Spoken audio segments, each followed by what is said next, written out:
Ok, perdón. El video se cortó en ese momento cuando estábamos haciendo esta lectura.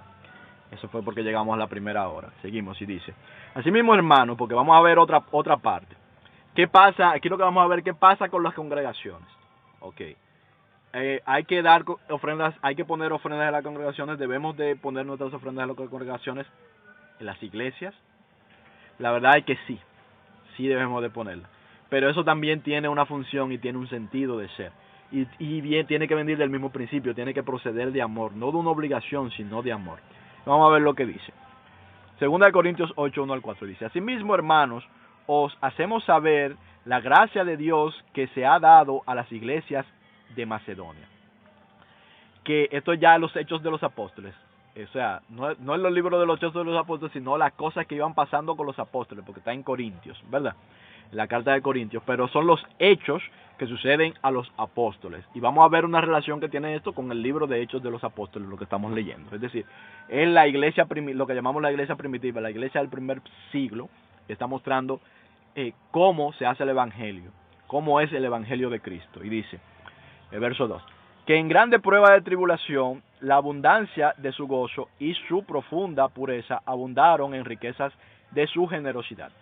Pues doy testimonio de que con agrado han dado conforme a sus fuerzas, y aún más allá de sus fuerzas, pidiéndonos con muchos ruegos que les concediéramos el privilegio de participar en este servicio para los santos. ¿De qué está hablando aquí Pablo? Pablo lo que le está diciendo le está recordando a esta iglesia, está hablando de la iglesia de Macedonia, dice, que lo que pasa es que habían personas a veces en algunas ciudades que entraban en necesidad. Es decir, habían iglesias que entraban en necesidad. Entonces, ¿qué pasaba? Que las iglesias que tenían más recursos económicos, digámoslo así, ¿qué hacían? Que mandaban por medio de los apóstoles o de misioneros ayuda a las iglesias que tenían menos recursos, a las iglesias que estaban en lugares donde en algún momento podía haber gran necesidad. ¿Se entiende? Entonces, ellos lo que están diciendo es, fíjate, estoy agradado en el Señor de cómo ustedes nos rogaron que ustedes querían, ¿verdad? Incluso más allá de sus fuerzas, incluso más allá de sus capacidades, ustedes quisieron aportar para los que tenían necesidad. Es decir, nosotros somos testigos, le está diciendo de esto, de que ustedes nos rogaron porque ustedes querían aportar para lo que tenían necesidad de entre los santos. Los santos son la gente de la iglesia, nosotros, la gente que hemos creído en Cristo, esos son los santos a lo que se refiere. Bien, entonces, es decir, había una colaboración en la iglesia. Nosotros vemos cuando se formó la iglesia, mucha gente, por ejemplo, vendían cosas, las traían y las repartían para que fueran repartidas entre los que tenían necesidad de entre la iglesia. Entonces, así es como funciona el evangelio. Entonces, vemos aquí un ejemplo de de por qué venían estas cosas. Hechos 11, 27 al 30 dice: En aquellos días unos profetas descendieron de Jerusalén a Antioquía, y levantándose uno de ellos, llamado Ágabo, daba a entender por el Espíritu que vendría una gran hambre en toda la tierra habitada, la cual sucedió en tiempos de Claudio. Es decir, aquí se levantó un profeta en medio de la iglesia, ¿verdad? Y él dio a entender que vendría un hambre. O sea, el profeta mostró que venía un hambre, lo mostró de parte del Señor en aquella tierra donde estaban, ¿verdad? Entonces, efectivamente esto se cumplió después, es decir, esto que profetizó este Señor, ciertamente se cumplió. Pero ¿qué sucedió cuando vino esta profecía? Vamos a ver lo que dice en el verso 29. Entonces los discípulos, cada uno conforme a lo que tenía, la posibilidad que tenía, determinaron enviar socorro a los hermanos que habitaban en Judea. Lo cual en efecto hicieron, enviando a los ancianos por medio de Bernabé y de Saulo. Es decir, llegada esta profecía de que vendría un hambre, ¿qué hicieron los hermanos? Los hermanos que estaban en los lugares, que estaban en una mejor situación, recogieron ofrendas, ¿verdad?, de amor, para no dejar desfallecer a los que estaban en las tierras donde había hambre, que era lo que estábamos viendo en la lectura pasada. Entonces sí, en la iglesia se recogen ofrendas, pero ¿cuál es el principal fin de la ofrenda? El principal fin de la ofrenda, que esto es lo que tenemos que entender, es la ayuda, el sostenimiento.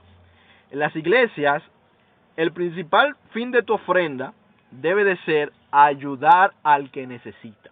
Es el principal fin de la iglesia. Pero luego, sostener a los que también, decir, por ejemplo, yo trabajo. Ciertamente a mí, yo predico la palabra, la predico mayormente por aquí por internet. Yo para lo que estoy haciendo no necesito un edificio, ¿verdad? Ni nada de eso, por lo tanto yo no requiero un montón. Tal vez sí requiera, por ejemplo, algunos ciertos equipos, pero con lo que Dios me ha dado, con los pocos equipos que tengo, con eso estoy haciendo el trabajo. No es un trabajo de lujo, no es una cosa de lujo, pero el mensaje sí viene de Dios y es un mensaje valioso. O sea, es decir, para yo dar este mensaje no necesito una gran parafernalia. Por lo tanto, yo no necesito realmente, por lo menos hasta ahora no he necesitado, tal vez sí un poco, pero no he dejado de hacerlo por no tener un gran equipo, por no tener un estudio y eso y esto y lo otro. Entonces, este trabajo que estamos haciendo lo podemos hacer. Sin embargo, yo tengo, por ejemplo, amigos que ellos reciben ofrendas para repartir. O sea, yo tengo amigos que, por ejemplo, si el Señor nos permite un día mandarle, por ejemplo, 500, 1000 para repartir, ellos lo que hacen es que agarran y ponen más y van y lo reparten a gente que necesita, ¿verdad? Entonces, la iglesia tiene que cumplir esta función. Esta función la iglesia tiene que cumplirla. Si vamos a recoger ofrendas, el primer destino de la ofrenda tiene que ser para ayudar a los que necesitan. Ese es el primer destino de la ofrenda. En la Biblia nos enseña, en el Nuevo Testamento, que primero debemos de repartir entre los que necesitan de dentro de la misma iglesia, ¿verdad? Luego, entonces, entre los que necesitan de fuera de la iglesia. Tú personalmente, las personas que tú tienes, tu prójimo, las que tú tienes cerca que puedan necesitar, de lo que Dios te da, saca algo para ayudar a los que necesitan. También de lo que otros hermanos te puedan dar, porque a veces hay hermanos que a ti te dan, ¿verdad? Te regalan. Entonces de eso también tú puedes sacar una parte para darle a otra persona que necesita también más que tú. O sea, una persona que tiene más necesidad que tú. Entonces, eso es lo que nosotros tenemos que hacer. Entonces el principal objetivo de la ofrenda es la ayuda, no los edificios. Entonces, ¿quiere decir eso que no se puede invertir, por ejemplo, en cosas como edificios, en cosas como equipamiento? No, no quiere decir eso. Se puede invertir ofrendas en eso, porque también eso tiene una utilidad, ¿verdad? Entonces, la primera misión de la iglesia es predicar el evangelio. Esa es la primera misión de la iglesia. La primera misión de la iglesia es esa, predicar el evangelio. ¿Qué sucede? Que para predicar el evangelio muchas veces no se necesitan tantos recursos, aunque sí se necesitan. Entonces, hay una parte de los recursos que tienen que destinarse a eso, a los templos, es decir, a los edificios, aunque el templo es nuestro cuerpo, pero a los edificios, sí, lo que necesitan, hay congregaciones, la mayoría de las congregaciones necesitan eso. Yo mismo, por ejemplo, ahora mismo no necesito ese tipo de cosas para lo que estoy haciendo, para el ministerio que estoy ejerciendo, pero tengo que reconocer que hay ministerios que sí lo necesitan. Entonces, esos ministerios que sí lo necesitan, obviamente, tiene que haber una ofrenda para eso, o sea, para la forma como se hace, como se obra el ministerio, porque tienen reuniones con gran cantidad de gente, tienen lugares para eso, donde se llevan gente también no creyente que van a recibir una palabra, con ciertas mínimas comodidades. Eso es totalmente legítimo, siempre y cuando primero se atienda a lo primero, que es las necesidades. Primer destino de la ofrenda, las necesidades de la gente, las necesidades, la comida, el alimento, lo que necesite la gente, ese es el primer destino. Segundo destino, este tipo de cosas, aunque en realidad sería el tercero, el segundo destino son las misiones. Vamos a poner aquí un hincapié. El segundo destino son las misiones, porque es la predicación, es decir, a veces hay personas que, por ejemplo, van a ir a un pueblo, van a ir a un lugar a predicar y a veces no tienen los recursos. Tienen la palabra, pero no tienen el recurso para ir. Entonces vamos a ofrecer ofrendas, parte de las ofrendas vamos a utilizarlas para eso. Para que esa persona que tiene que ir a predicar a tal y cual lugar, o que tiene que ir a, como ha pasado, que hay personas que han sido enviados como misioneros a fundar iglesias en lugares donde no se ha predicado nunca el evangelio, o donde se ha predicado muy poco, bueno, pues esas personas necesitan recursos. Y no es que, por ejemplo, nosotros, si nos toca a nosotros ser misioneros, no es que no trabajemos, trabaja. Si a ti te toca ser misionero y tienes el tiempo de hacerlo, es bueno que tú trabajes para no ser carga para la iglesia. Nosotros siempre tenemos que tratar de no ser carga a la iglesia. Eso es algo que nosotros tenemos que tenerlo claro. El apóstol Pablo nos da el ejemplo de ello. Y él nos dice, no es que yo no pueda recibir ofrenda de ustedes, de hecho ustedes me ofrendan, ¿verdad? Sino que yo trato de no ser carga. Entonces, en lo que sea posible a nosotros tenemos que tratar de no ser carga. Si yo por ejemplo, ahora mismo trabajo, y gracias a Dios trabajamos, y creo que toda mi vida lo voy a hacer de hecho, creo que así es como me voy a sostener la mayor parte de mi vida, pero tengo que reconocer que cuando yo no he tenido trabajo, Dios me ha mandado, yo nunca he pedido, nunca he tenido que pedir, o sea, después que yo estoy en el Evangelio, yo no he tenido que pedir, ¿se entiende? Sino que siempre que cuando mi trabajo me ha dado para yo vivir, yo he vivido de mi trabajo, el Señor me ha dado siempre ha sido el Señor que me ha dado lo que necesito. Entonces me lo ha dado sea por medio de mi trabajo, y cuando mi trabajo no me ha suplido lo que necesito, entonces Dios manda a alguien que me da lo que necesito.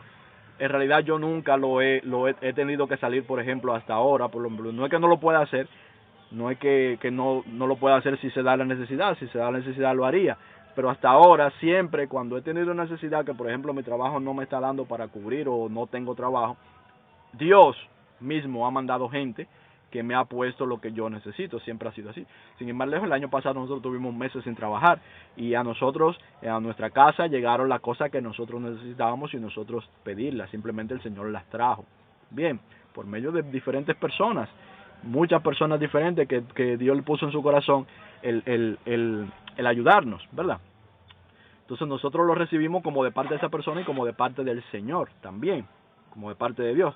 Entonces, volviendo a la cuestión de la iglesia, es la cuestión de las prioridades. Eso es algo que yo lo quería hace mucho llamar la atención, las prioridades. Se necesita a veces dinero, sí, y se necesita bienes y recursos para los que hacen misiones.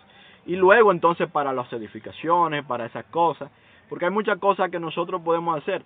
Las ofrendas no son para lujos. Las ofrendas no son para lujos, no pueden ser para lujos. No pueden ser para lujos a menos que usted esté en un lugar donde no hay ninguna necesidad, ni siquiera ahí yo creo, porque siempre va a haber otro lugar donde va a haber necesidad. Entonces, si usted necesita construir una edificación, ¿verdad? Que sea porque ya usted está supliendo las necesidades que de la iglesia, de la misma gente de la iglesia y de algunos que no son de la iglesia. Entonces vamos a hacer eso y vamos a construirlo, ¿verdad? Si bien se construye y todo lo que haga, pero no puede ser que eso sea la prioridad de las ofrendas. Hay algunos casos en que sí, y todo hay que decirlo. Por ejemplo, hay ministerios que se levantan que son para atender a los huérfanos. Entonces, un ministerio que se levanta y que tiene la vocación de atender a los huérfanos o a las viudas, sobre todo a los huérfanos, ¿verdad? ¿Dónde va a atender a los huérfanos si no tiene un orfanatorio? Entonces, claro, ahí ese tipo de ministerio tiene que tener un centro muy bien puesto en construir, en sus principios. ¿Por qué? La mayoría de las ofrendas van a ser para construir al principio porque lo primero que necesitan es construir el orfanatorio. Entonces, el punto es el principio. No estoy tratando de crear una doctrina de la ofrenda rígida. No es una doctrina rígida sobre cómo se tienen que usar la ofrenda. Lo que tenemos que atender es al principio de la ofrenda. El principio de la ofrenda es el compartir. Ese es el principio. Si para compartir hay que construir edificios, construye edificios. Si para compartir tienes que poner un equipo y alquilar equipos de sonido, que nosotros también alguna vez lo hemos tenido que hacer con amigos y todo eso para hacer campañas evangelísticas, porque lo primero que hay que compartir es la palabra, pues se hace. Pero si para compartir lo que tú tienes que ir a la esquina donde el tal que necesita y ponerle algo en la mano, pues entonces eso también es lo que hay que hacer. Entonces, el principio de la ofrenda es el compartir. Nosotros vamos a compartir la palabra y para las necesidades. Ese es el principio de la ofrenda, compartir. Porque eso viene de Dios para que nosotros lo compartamos con los demás. Dios lo que quiere es que nos amemos los unos a los otros. Eso es lo que Dios quiere, que nos amemos los unos a los otros. Esa es la ofrenda a Jehová, amarnos los unos a los otros, con nuestro servicio, con nuestros bienes, con nuestras actitudes, con el perdón los unos por los otros, etcétera, etcétera, etcétera. Entonces, ese es el mensaje de todo esto. Yo les llamo a que seamos libres de la ley y que entremos en un sistema, en el sistema de Jesús, que es el sistema de la misericordia. Misericordia y amor para todos, para el bueno, para el que parece bueno, para el que parece malo, para el que parece justo, para el que parece injusto. Misericordia, amor y perdón y el tratarnos bien los unos a los otros, el amarnos los unos a los otros de todas las formas posibles. Ese es el mandamiento de Jesucristo.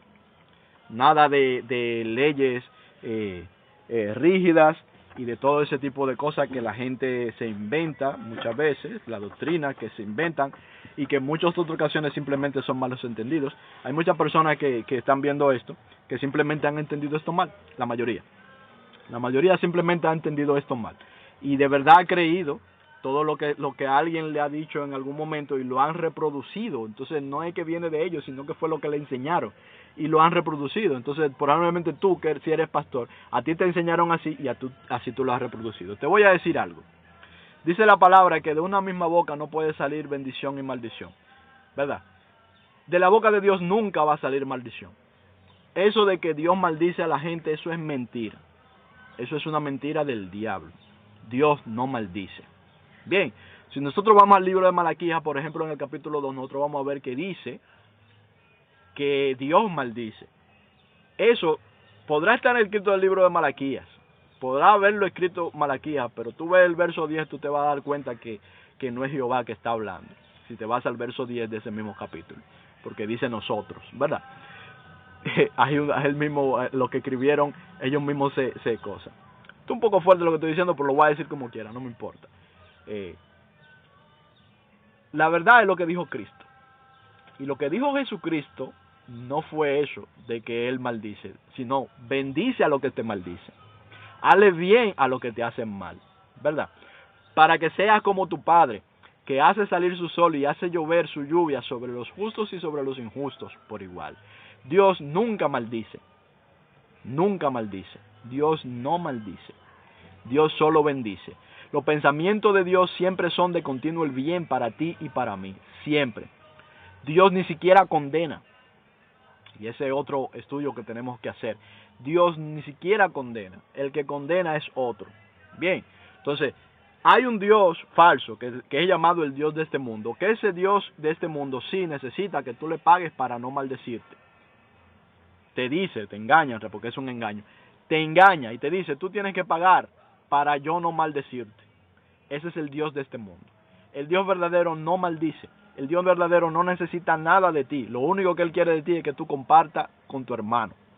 Y no es porque Él lo necesite, porque Él puede hacer llover incluso el maná sobre tu hermano, pero Él se ha placido y Él quiere que mejor practiquemos el amor, porque Él lo que quiere es que nos amemos los unos a los otros para que nos deshagamos de las cosas que nos atan al pecado, que es cosas como el egoísmo, ¿verdad? El solo pensar en nosotros mismos, sino que vayamos al amor, que es el amor, la benignidad, ¿verdad? La bondad, la misericordia, el que no busca lo suyo propio, eso es lo que Él quiere. ¿Y cómo vamos a practicar el amor? Lo tenemos que practicar los unos con los otros, para que seamos como nuestro Padre, que es Dios. Bien, entonces Dios no maldice, Dios solo bendice, Dios solo, de la boca de Dios no puede salir maldición, porque de una misma fuente no puede salir agua dulce y agua amarga. Así que no te dejes engañar con esto, tampoco.